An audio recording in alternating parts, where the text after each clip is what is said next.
할렐루야. 오늘 우리가 읽은 말씀을 가지고 하나님의 아들 예수 그리스도의 복음이라는 제목으로 말씀을 나눌 때 우리에게 깨닫는 은총과 은혜 받으실 수 있길 바랍니다. 박경리 씨의 토지 서문에 보면 이런 글이 있습니다. 도시 인간들이 이룩한 것은 무엇일까? 108번뇌 끝이 없구나. 세상사 한 귀퉁이에 비루한 마음 걸어놓고 헐헐 껍데기 벗어 던지며 떠나지 못하는 것이 한탄스럽다. 소멸의 시기는 눈앞으로 점점 다가오는데 삶의 의미는 멀고도 멀어 너무나 아득하다. 여기서 제 마음에 이렇게 확 들어온 말씀이 뭐냐면, 소멸의 시기는 점점 다가오는데 길이 보이지 않는다. 여러분, 이 세상에 많은 사람들이 하나님을 직접 본 경험이 없다 보니까 하나님이 없다고 이렇게 생각하고 하나님을 의식하지도 못한 채 이렇게 살아갑니다. 그런데 하나님이 얼마나 크신 분인지요. 우주의 수많은 별들을 마치 장인이 정밀한 시계를 조립하듯 하나하나 핀셋으로 찍어가지고 별들을 막 매달아 놓았고요. 그리고 이 세상이 정말 그 광활한 우주여서 끝이 없도록 그렇게 하나님이 만드신 것을 보게 됩니다. 또한 인간은 그 하나님 앞에 얼마나 작은지 벌레와 같고 티끌과 같은 거예요. 그런데 하나님이 그 인간을 만들 때도 벌레처럼 만드시지 않고 참 두 눈을 딱 박아놓고 귀도 만들고, 우리 저 하민이 왔는데 하민이 보면 막 그 조그만데 입이 있어요. 있을 건 다 있어, 작은데. 그리고 심장을 박아놓고, 그리고 하나님의 영혼과 숨을 주어서 숨쉬며 온전한 인간으로 이렇게 만드신 것을 우리가 볼 수가 있어요. 그래서 인간이요, 하나님을 모르고 살다가도 하나님을 느낄 때가 있는데, 언제냐면 어느 날 막 우르렁콩콩 천재지변이 일어난다거나 무슨 전쟁이 터지면 그제서야 사람들은 하나님을 찾고 하나님을 느끼기 시작합니다. 그러다가도 또 하나님이 편하게 해주시면 언제 그랬냐는 듯이 일상으로 돌아가서 하나님을 잊고 살아가는 것을 보게 됩니다.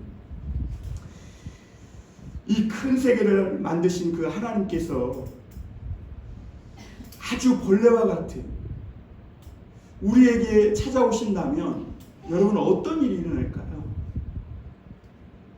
하나님이 만약 하나님 그 모습대로, 우주를 창조하신 그 크신 하나님 그 모습 그대로 우리에게 찾아오면요, 우리는 다 녹아 없어지고 죽어버립니다.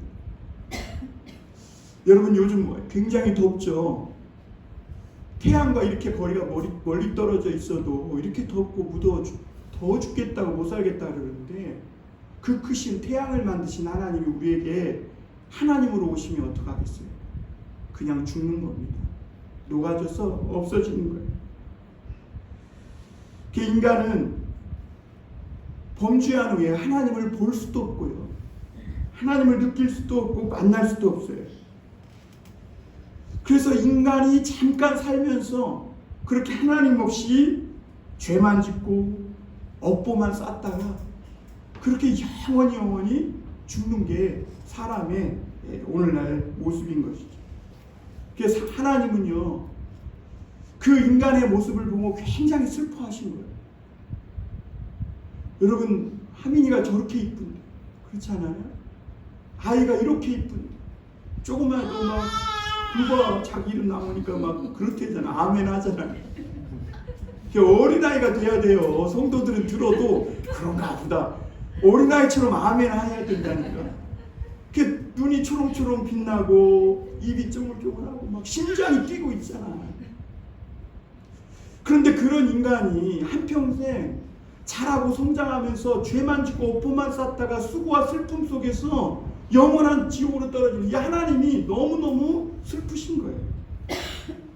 그래서 하나님은 이 문제를 놓고 하나님의 아들 예수님과 의논을 하신 거예요.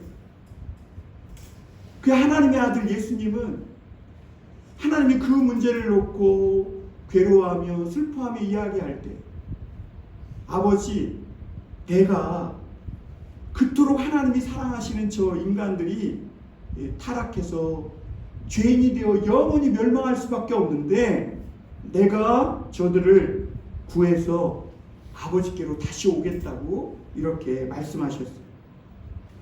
그런데 여러분, 죄에 빠진 인간, 일평생 죄만 짓다가 지옥으로 떨어지는 인간을 구원해 오기가 쉽습니까?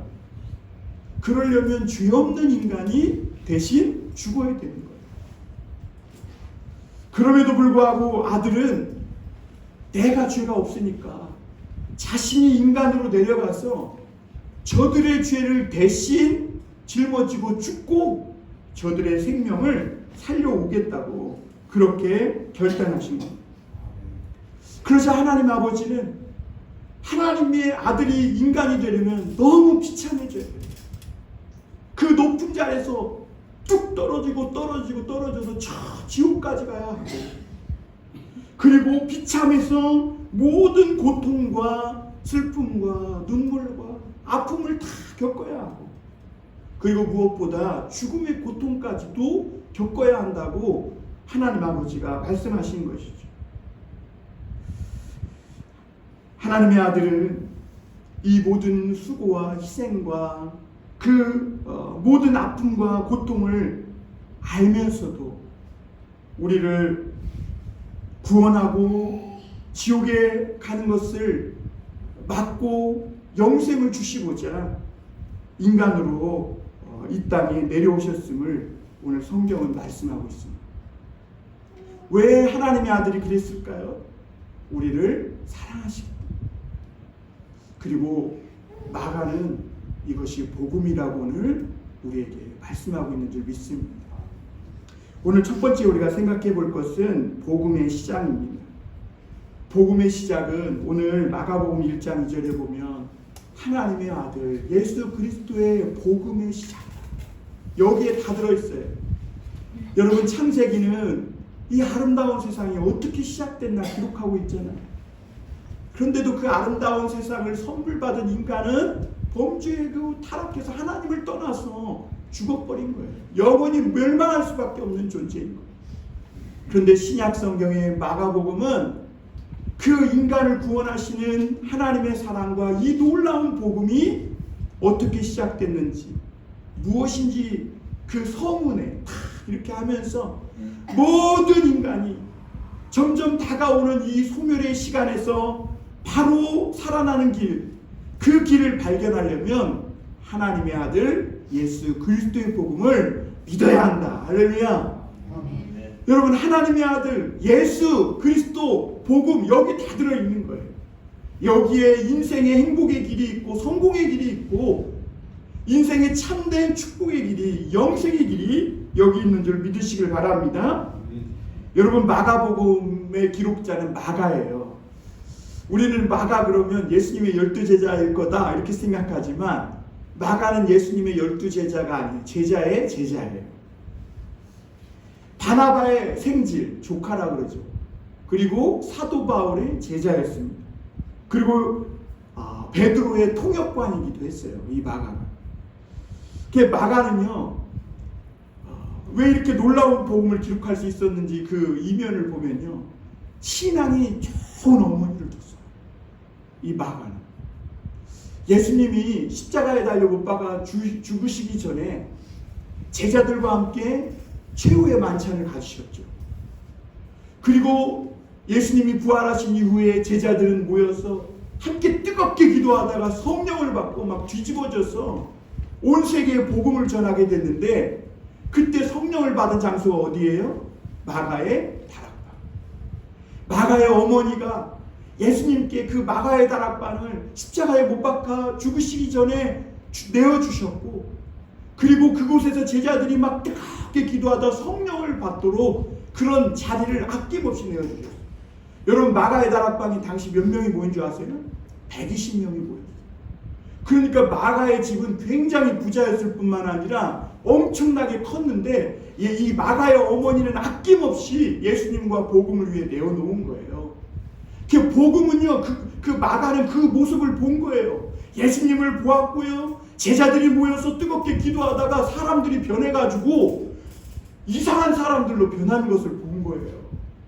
그래서 마가도 어머니의 신앙을 따라 신앙을 갖게 됐고, 어려서부터 뭐 자기도 복음 전하겠다고 막 뜨거운 열정으로 이 바울을 쫓아다니긴 다녔는데, 처음엔 열정만 있지 마음이 여려가지고 실패한 적이 많아요.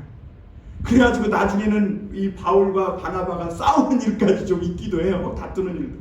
그러나 마가 요한은 나중에 아주 훌륭한 전도자가 돼가지고 사도 바울이 로마 감옥에서 죽어갈 때는 마가를 데리고 오라.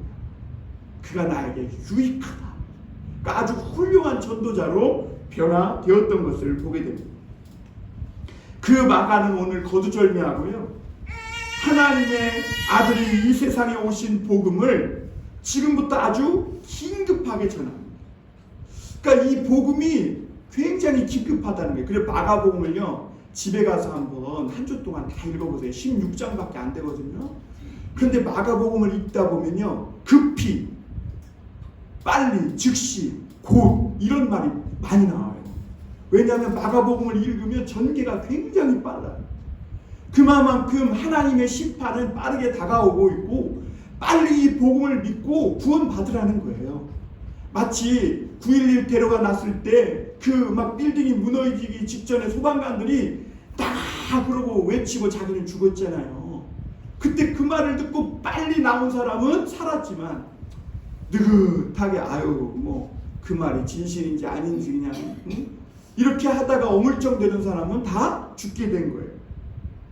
그러듯이 마가는 오늘 자기가 전하는 이 복음은 바로 긴급한 복음이다, 이렇게 말씀하고 말하면서 예수 그리스도의 복음의 시작이라고 단도직입적으로 마가복음을 시작하는 것을 보게 됩니다. 그런데 여러분, 만약에 이렇게 한번 생각해 보세요. 하나님의 아들이 사람의 모습이 아니라 하나님의 이 모습으로 오셨다면 어땠을까요? 오늘날 이 세상에 안 믿을 사람이 한 사람도 없었을 거예요. 그런데 여러분, 하나님이요, 하나님으로 오시면 그것은 우리 인간에게 심판을 입니다. 죽는 거예요. 그리고 또 하나님은 인간이 예수님을 믿을 때 억지로나 또는 강요나 억압에 의해서 이 믿는 거, 그런 걸 원치 않으셨어요.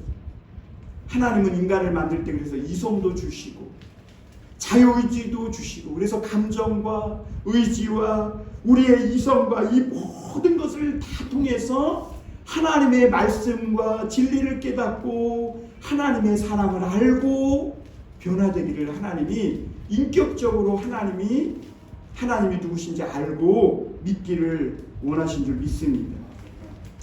여러분, 하나님을 떠난 인간이 강건하면 몇 년 살죠? 70이면 80살, 뭐 90도 넘던데요. 아니에요. 요즘 그렇게 살다가 요양원 가서 보니까 그게 사는 게 아니에요. 지옥이지. 인간은 살아봐야, 건강하게 산다고 해봐야 진짜 80이에요. 그런데 그 짧은 인생을 살면서도 인간이요, 온갖 죄만 짓고 살 뿐만 아니라, 우리 여기 계신 우리 성도님들 중에 연세가 많이 들어서 이제 후반전을 달리는 분들 계시잖아요. 살아보시니까 어때요? 좋은 일이 더 많던가요? 근심, 걱정, 수고와 슬픔이 더 많던가요? 아마 퍼센테이지로 따지자면 약 8, 90%는 슬프고 힘들고 어려운 일이 더 많았던 것 같아요. 그 욥은 뭐라고 그랬냐면요, 차라리 죽는 게 낫고 차라리 젊어서 죽거나 태어나지 않는 것이 낫다. 왜? 하나님 없는 인간의 인생이 슬픔과 근심과 그렇게 무거운 짐만 지다 영원히 죽는 그런 인생이기 때문에, 여러분, 길을 찾지 못한 인생의 결론은 뭐예요? 멸망이고 죽음으로 내달리는 인생인 거예요. 하나님은 그런 우리를 사랑하셔서 오늘 구원하시기로 작정하셨고, 자기가 사랑하는 그 독생자 하나님의 아들을 인간의 모습으로 우리에게 보내주신 줄 믿습니다. 그 하나님이 얼마나 놀라운 기적으로 우리를 살리셨냐면요, 하나님께는 성령도 있으신데요, 이 성령을 통해서 예수님이 오셨잖아요. 성령님은요, 예수님을 막 대장장이가 망치로 두들겨 빼듯이 아들 하나님을 두들겨 패고 부셔뜨리고 깨뜨려서 아주 작게 만들어서 동정녀 마리아의 몸에 들어가게 하셨어요. 그리고 인간으로 태어나게 하신 거예요. 여러분, 예수님은요, 우리와 똑같은 인간의 모습으로 태어나셨고, 어디를 쳐다봐도 예수님은 하나님의 모습이 없어요. 인간이었어요. 그래서 엄마 젖을 먹고 엄마 손에 자랐고, 그리고 예수님은 목수의 직업을 이어받아서 가정을 이렇게 이끌어 오셨던 것을 보게 됩니다. 그러니까 하나님의 아들이 인간의 모습으로 세상을 오셨지만 그 모습이 너무나 인간과 똑같고 하나님의 모습은 조금도 찾아볼 수 없으니까 이 예수님을 하나님의 아들이라는 것을 전혀 알아보지 못한 거예요. 그럼에도 불구하고 그분은 우리를 구원하시기 위해 인간의 모습으로 이 땅에 오셨는데, 오늘 이것이 바로 저와 여러분들을 위한 복음이라고 마가는 선포하고 있는 것입니다. 두 번째 우리가 생각해 볼 것은 하나님의 아들, 이 복음을 소개하는 그 사람도 사람입니다. 예수님은 세상에 좋은 가르침을 주거나 추종자들을 만들러 온 게 아니에요. 삶 전체가 죄덩이고 그 죄덩이로 살다가 영원한 지옥에 갈 수밖에 없는 인간을 구원하러 오신 거예요. 그래서 예수님은 인간의 모습으로 오셨고 하나님의 모습이 없으셨어요. 그러니까 예수님이요, 하나님의 아들이라는 것을 소개할 사람이 필요한 거예요. 왜냐하면 누구신지 모르니까. 그렇죠? 예수님이 하나님의 아들이라는 것을 소개하려면 뭔가 좀 삐까뻔쩍한 차를 타고, 그렇죠? 뭔가 막 좋은 명품백을 들고, 야, 저분이 바로 하나님의 아들이야 그러면 정말 그런가? 이런 마음이라도 먹어볼 텐데, 예수님도 아기로 태어나서 똑같은 우리와 같은 인간의 모습이요 하나님의 모습이 어디를 봐도 없어요. 그리고 그 하나님의 아들이 하나님이시라는 것을 소개하는 사람도 보니까 오늘 어때요? 광야에 나가가지고 낙타 털옷을 입고 이 가죽띠를 띠고 좋은 음식 포도주와 고기를 먹는 게 아니라 메뚜기와 석청을 먹고, 그러니까 저 사람이 하는 말이, 야, 이분이 바로 하나님의 아들이야 라고 하니까 진짜 그런가 아닌가, 저 사람의 말이 사기인가 의심스러울 밖에 없는 거예요. 그런데 여기에 하나님의 놀라운 지혜와 비밀이 숨겨져 있습니다. 여러분, 인간은 천사보다 훨씬 못해요. 부족함이 많아요. 그런데 인간은 예수 믿고 구원받으면서 놀라운 그 영혼과 존재가 변화되는 줄 믿습니다. 마음과 생각이 변해지고요, 말도 진실해지고 변화가 됩니다. 그래서 하나님은요, 그런 인간들을 통해 하나님의 아들이 누구신지를 소개하기를 원하시고, 그리고 그 인간들을 통해 전도에 미련한 것으로 하나님이 구원하시기를 원하시는 것이죠. 그래서 예수님도 인간으로 오신 것이고 예수님을 소개하는 사람도 인간인 것입니다. 또 한 가지 우리가 알아야 될 것은, 하나님의 구원받은 사람이 말로 복음 전하는 것을, 말로 이렇게 복음을 전하는 것은 우리가 어떤 환상을 보거나 막 천사가 갑자기 나타나서 막 저 사람이 하나님의 아들이라고 말하는 이런 것보다도 훨씬 더 권위가 있다는 것을 믿으실 수 있길 바랍니다. 예수님은요, 천사나 어떤 환상으로 오신 게 아니에요. 인간으로 오셨고, 예수님이 이 땅에 오셔서도 천사의 방언이나 무슨 희한한 환상이나 뭘로 이렇게 하나님 나라를 가르치시고 복음을 전파한 게 아니라, 당시 쓰던 그 사람들이 시장에서 사용하던 그 언어를 가지고 생생한 하나님의 아들의 육성을 가지고 복음을 전하신 줄 믿으시길 바랍니다. 요즘 사람들은요, 사람의 말을 잘 안 믿어요. 왜? 거짓말을 너무 많이 하니까. 내가 이 사람 말을 믿었다가 무슨 봉변을 당할지 몰라. 저 사람 말을 믿었다가 내 재산 다 뜯기는 거 아니야? 뭐 이런 생각을 많이 해요.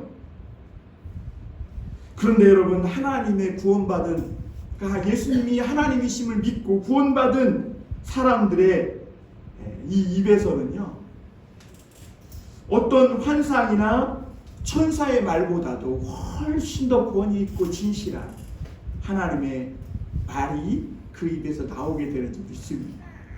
여러분, 이게 하나님의 비밀이에요.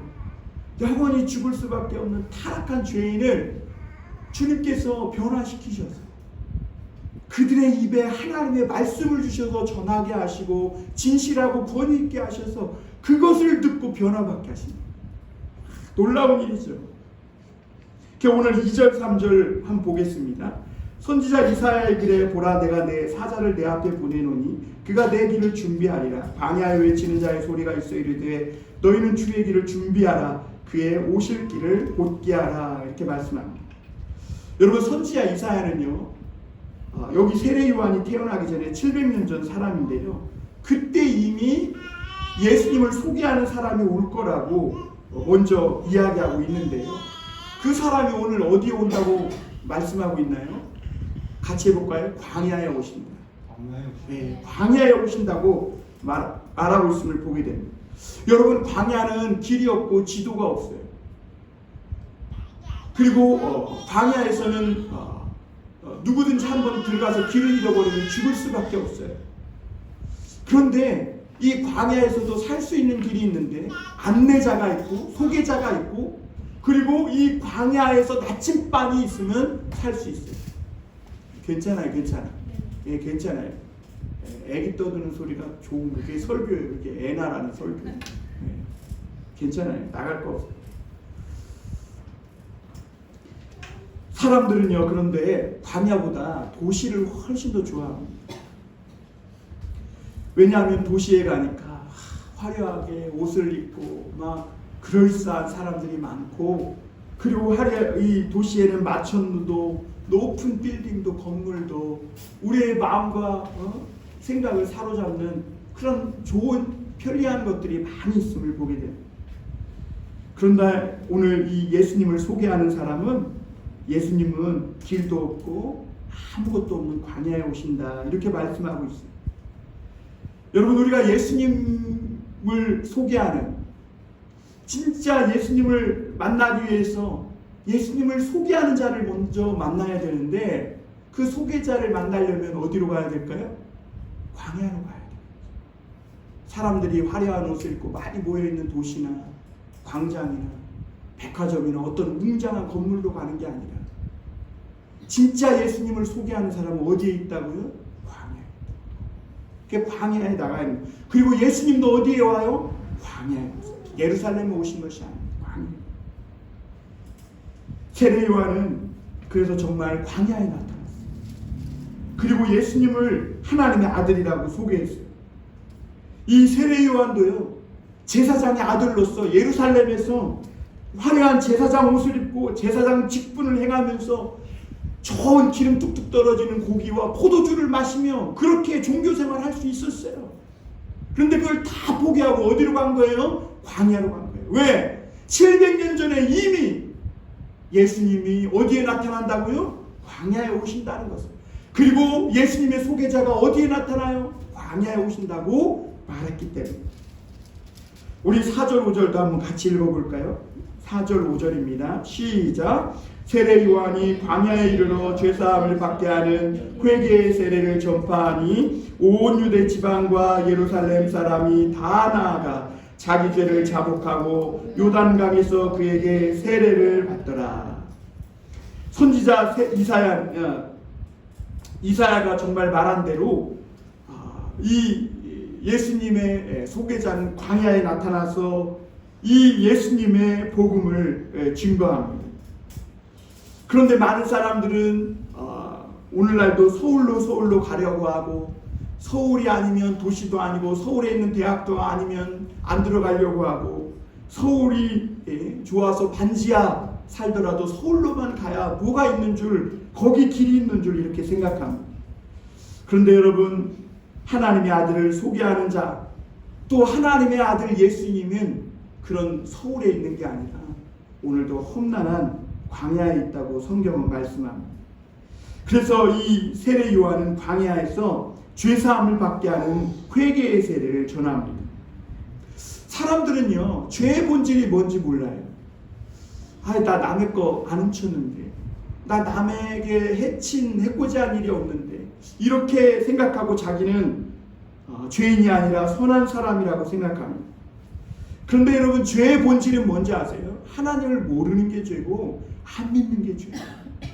지금 나에게 그 죄가 어떤 행위가 나타나지 않아서만 그렇지, 하나님을 모르고 하나님을 믿지 않는 그것이 죄의 본질이기 때문에 그 사람은 언젠가는 또 죄를 짓게 되어 있는 거예요. 하나님의 백성이면서도 하나님을 입술로는 존경한다고 하지만 마음으로 믿지 않았던 당시 사람들은요, 그래서 우상을 섬기고 하나님을 믿는다고 하면서도 온갖 죄를 범하고 음란하고 패역하고 그랬어요. 그런데 어느 날 갑자기 하나님의 소개자 세례 요한이 광야에 오더니 너희가 그 죄를 씻는 그 기회가 바로 여기에 있는데 바로 자기 뒤에 오시는 이 예수가 하나님의 아들이심을 믿는 거라는 거예요.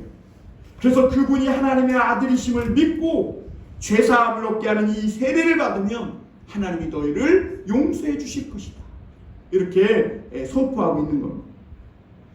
그리고 보니까 오늘 이 말씀을 듣고 수많은 사람들이 몰려왔어요. 그러면서 막 지금까지 자기가 지은 죄를 막 회개하며 내가 어떻게 해야 구원받고 영생을 얻냐고 그러면서 막 이 세례 요한이 하나님의 아들이 어떤 분이시라는 것을 막 전하니까 그때서야 요단강가에 들어가서 세례를 받고 막 할렐루야 하면서 그동안의 마음과 인생의 무거운 짐을 내려놓고 구원의 은혜와 감격 속에 이 하나님을 외쳤던 것을 보게 됩니다. 그런데 여러분, 이러한 일들도요, 죄 씻음 받는 것도 전부가 아니에요. 이것은 하나님의 아들을 만나기 위해서 죄를 씻고 준비하는 것에 불과한 거예요. 하나님의 아들이 오시면요, 죄 쓰심이 아니에요. 죄 용서가 아니에요. 그거보다 더 놀랍고 큰 걸 주는데 뭘 줘요? 성령을 부어주세요. 이 성령은요, 죄 씻음 정도가 아니라 이제는 죄와 악이 와서 유혹해도 이길 수 있는 능력이 생기고, 그리고 우리 안에 지혜와 온갖 권능이 생겨서 죄와 맞서 싸울 수 있고, 이제는 복음을 증거해서 사람을 살리는 그 능력이, 그 축복이 우리에게 부어주시게 되는 줄 믿습니다. 주님이 원하시는 건 그거예요. 단지 죄 씻음 받고 죄 용서 받는 게 아니라 어리석고 범죄했던 우리의 입이 예수 믿고 구원받고 변화되어서 하나님의 말씀을 증거함으로 사람을 살리는 그런 놀라운 축복의 사람이 되는 것, 이게 하나님이 우리를 향한 사랑인 줄 믿습니다. 마지막으로 우리 한 가지 더 볼 것은 하나님의 아들이 성령을 주신다는 것. 사람들은 성공의 길을, 행복의 길을, 건강의 길을 찾습니다. 그 어떤 사람은 야, 여기 길이 있어, 내가 성공했어, 야, 너도 이거 해봐. 근데 좀 가다 보면 언젠가 자기도 길을 잃고 길을 헤매고 길이 없어졌어. 어디가 길이지?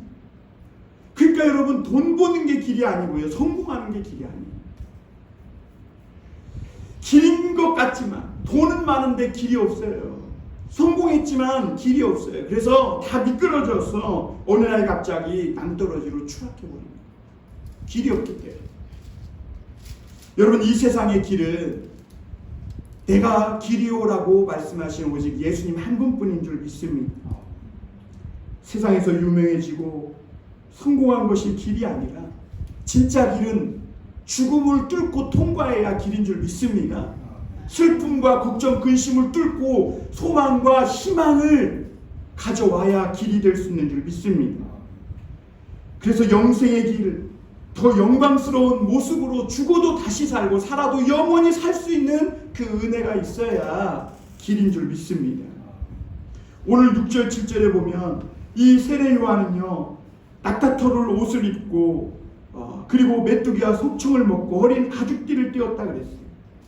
여러분, 낙타털은요 뻣뻣해요. 옛날에 가마니 같아요. 가마니. 여러분, 가마니로 짠 그 방석에 옷 다 벗고 누워있으면 어때요? 껄끄러워서 잠을 못 잘 거야. 그런데 오늘 세례요한은 그 옷을 입은 거예요. 당시 사람들은요 그래서 낙타털로 옷을 안 입었다 그래요. 옷을 안 만들어 입었다 그래요. 너무 껄끄럽고 막 찔리니까. 세마포로 옷을 해서 입고요. 그리고 아주 부드럽고 화려한 실크를 그 위에 옷을 해서 입었다는 겁니다.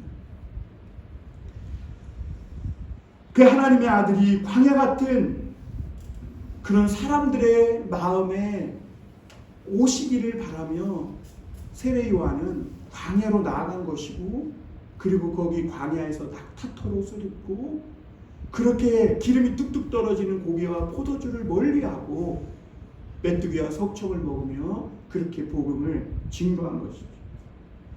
그럼 우리도 세례 요한처럼 살아야 하는가? 물론 우리가 세례 요한처럼 살 수는 없죠, 오늘날.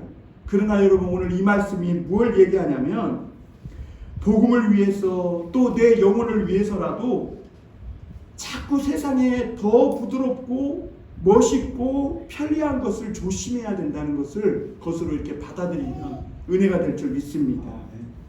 왜냐하면 더 부드럽고 더 좋고 편리하고 화려한 거, 거기에 길이 없다니까요. 거기에는 참 만족이 없어요. 그것을 한번 맛보면요 더 막 부드럽고 더 살살 녹고 더 화려하고 그것을 찾다가 이슬처럼 없어지는 거예요. 여러분, 오늘날 우리나라 사람들이 옛날에는 소고기 국밥에 이밥, 쌀밥 먹는 것이 소원이었는데 지금은 쌀밥도 버리잖아요. 그러니까 지금은 더 부드럽고 더 환상적인 것을 찾다가 뭐까지 찾는 거예요? 이제는 술까지가 안 되니까 뭘 찾아요? 마약이죠. 요한은 여기 광야의 길이 있다고 하면서 내 뒤에 오시는 분이 있는데 그분은 내가 신발끈을 풀기에도 감당하지 못하겠다. 그러니까 내 뒤에 오시는 분이 인간이지만 나는 그분의 종의 종도 못 된다는 거예요.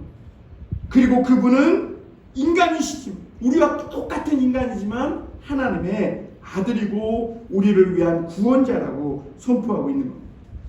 우리 7절 8절 한번 읽어보겠습니다. 시작. 그가 전파하여 이르되 나보다 능력 많으신 이가 내 뒤에 오시나니 나는 굽혀 그의 신발끈을 풀기도 감당하지 못하겠노라. 나는 너희에게 물로 세례를 베풀었거니와 그는 너희에게 성령으로 세례를 베푸시리라. 아멘. 세례 요한은 또 뭐라고 증거하냐면 자기는 물로 죄 씻음의 세례를 베풀지만 이 예수님은 오셔서 성령을 물 붓듯이 부어서 우리에게 성령으로 세례를 주시겠다 그랬어요. 아멘. 그 예수님이 성령 주시는 이 성령 세례를 받으면 어떤 일이 일어나는가?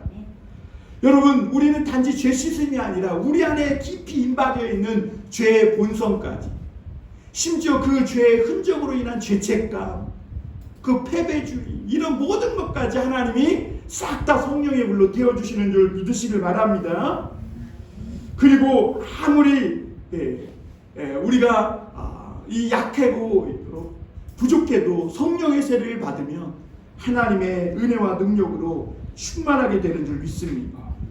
그래서 악도 이기고 죽음도 이기고 사망도 이기는 능력이 오늘 성령 받은 저와 여러분들에게 있는 줄 믿으시길 바랍니다. 그런데도 불구하고 사람들은 오늘 교회에 가서 죄 씻는 물 세례를 받는 것은 또는 성령 세례를 받기보다도 돈 세례, 돈벼락 맞기를 바래. 그 교회를 안 와. 오늘도 돈벼락을 맞고 돈 세례 맞기 위해서만 그냥 세상으로만 가요. 그런데 어쩌다가 그렇게 해갖고 진짜 돈벼락 맞는 사람은 없어요. 그런데 그럴수록 어떻게 돼요? 이기적이고 악의적이 돼요. 그 사람은요 성령 세례를 받지 않고 돈 세례를 아무리 받아도 그 마음은 변하지 않고 더 악의적이 되는 것입니다. 그리고 그렇게 살다가 죽으면, 때가 되면 죽음이 그 앞에 다가오고, 그리고 사람들은 화려한 막 꽃들을 막 참 질비하게 놀아놓고 장례식을 치러줍니다. 그 죽은 사람은 모르죠. 그리고 요즘은 장례식도 뭐 2박 3일 그냥 간단하게 지내고 발로 어디로 밀어넣어요? 뜨거운 불 속으로 관과 함께 밀어넣는 것이죠. 오늘 예수님이 부어주시는 이 성령은 하나님의 사랑을 알게 하고 우리의 응어리지고 얼어붙은 마음을 녹여주시고 또 우리의 독한 입이 변하여 아름다운 입으로 변화시켜 주시는 은혜가 되는 줄 믿습니다. 또한 경직되고 굳어있던 우리의 육체 근육을 막 풀어주셔가지고 유연하게 하셨어요. 찬양하면 막 유치해도 박수치고 그리고 막 말씀드리면 아멘 아멘 하고 그리고 교회에서 막 봉사도 하고 친절도 베풀고 이렇게 부드럽고 유연한 사람이 되게 하시는 줄 믿습니다. 사랑하는 성도 여러분, 이 세상은 폐기되고 곧 심판의 날이 다가옵니다. 예수님이 하나님으로 심판으로 심판의 주님으로 반드시 다시 오실 겁니다. 하나님은 그러기 전에 우리에게 사랑을 베푸셨고 놀라운 일을 행하셨는데 하나님의 아들이 작고 작아져서 인간의 모습으로 우리에게 오신 겁니다. 오늘 하나님의 아들이 인간으로 오셨다는 것, 이미 구원과 심판이 시작됐다는 것. 믿는 사람은 은혜 받고 구원받을 것이요 믿지 않는 자는 영원히 죽고 심판받고 멸망할 것입니다. 하나님의 아들은 이 놀라운 구원의 복음을 또한 작고 연약하지만 저와 여러분들에게 이 복음의 말씀, 구원의 말씀을 맡겨주신 것을 믿으시길 바랍니다. 천사의 말은 권위가 없어요. 환상이나 이런 거는 권위가 없어요. 오늘 예수님을 믿고 구원받은 그 사람들이 전하는 말씀이 훨씬 더 권위가 있는 거예요. 마가는 하나님의 아들 예수 그리스도의 복음은 오늘 아주 긴급한 복음이라고 합니다. 왜냐하면 우리가 생각하는 것보다 훨씬 더 빠르게 이 심판의 날이 다가오고 있기 때문입니다. 벌써 지구 기온이 조금만 높아지니까 여기저기서 화산이 폭발하고 지진이 일어나니까 사람들은 심판의 날이 다가오고 있나 걱정스러워합니다. 여러분, 우리가 오늘 이 말씀을 들었다면 이제 느긋하게 내가 하고 싶은 일 다 하면서 이렇게 믿는 것은 진짜 믿는 게 아니에요. 하나님의 아들이 이 긴급한 복음을 들고 오셨다면 여러분, 대통령이 와도 정말 난리법석들인데 하나님의 아들이 인간으로 우리를 찾아오셨다면 오늘 우리가 경각심을 가지고 세상에서 많은 일들을 하지만 하나님의 이 복음을 마음에 각인시키고 살아가야 될 줄 믿습니다. 사랑하는 성도 여러분, 오늘 하나님의 은혜가 임할 때 야복강가의 야곱처럼 꼭 붙잡고 늘어지시길 바랍니다. 교회를 비방하고 말씀에 복종하지 않고 예수님을 안 믿는 그런 사람들이 많이 있지만 오늘 우리는 빨리 물과 성령으로 세례를 받고 하나님의 이 구원의 영생의 은혜를 받으실 수 있기를 바랍니다. 왜냐하면 영원한 불지옥이 기다리고 있기 때문입니다. 우리에게 주시는 이 복음을 반항하거나 거역하지 말고 오늘 하나님의 성령으로 충만하게 성령 세례를 받아 변화되고 그래서 우리의 입에 우리의 마음과 생각에 하나님의 권위 있는 이 말씀이 저와 여러분들을 통해 죽어가는 많은 사람들에게 전파돼서 구원받는 이 은혜가 우리 교회와 저와 여러분들의 함께 있기를 주님의 이름으로 축원합니다. 기도하겠습니다.